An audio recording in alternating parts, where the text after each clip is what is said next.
رمضان المبارک کے اندر 3 ایسی خاص عبادتیں ہیں جن کا تعلق ماہ رمضان کے ساتھ ہے۔ ایک تو فرض روزہ، اس کا خاص تعلق ماہ رمضان کے ساتھ ہے۔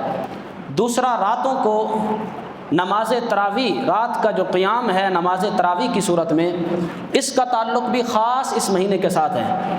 اور تیسرا، رمضان المبارک کے آخری عشرے کا جو سنت اعتکاف ہے، یہ بھی ماہ رمضان کی خاص عبادت ہے۔